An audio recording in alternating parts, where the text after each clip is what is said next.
এতটুকু বলি, আব্বা তোমরা তোমাদের জীবনটাকে পরিবর্তন করো, তোমাদেরকে কেউ কিচ্ছু বলে নাই, তোমরা তোমাদের জীবনটাকে নষ্ট করো না।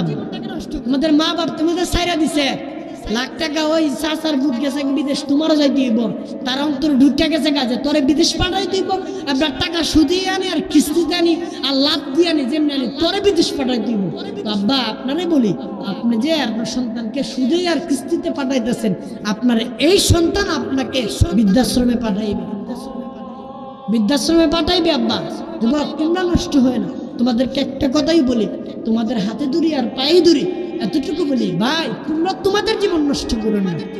যদি তুমি আল্লাহকে না পাইলা কিচ্ছু পাইলে না, যদি আল্লাহকে পেয়ে যাও সব পেয়ে গেল।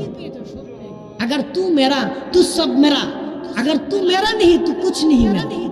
আল্লাহ তুমি যদি আমার হয়ে যাও সবকিছু আমার, আল্লাহ আপনি যদি আমার না হন কিচ্ছু আমার না। এর জন্য বলি ভাই আমার বন্ধু আমার যুবক, আপনারা পরিবর্তন হন, আল্লাহর কাছে তওবা করেন, খাঁটি তওবা করেন যে আল্লাহ আমি গুনাহ ছেড়ে দিলাম আর করব না, ওয়াদা দিলাম, আমি লজ্জিত মাওলা মাপ চাইলাম। এমন ভাবে যদি কেউ বলতে পারে, আল্লাহর নবী বলেন আল্লাহ তাআলা তার জীবনের সমস্ত গুনাহ মাফ করে দিবেন। এজন্য বলি ভাইয়া আমার বন্ধু আমার, সময় সংকীর্ণ, এজন্য বলি আল্লাহ তাআলা আমাদের সকলকে দ্বীনের পথে সবসময় থাকার তৌফিক দান করুন।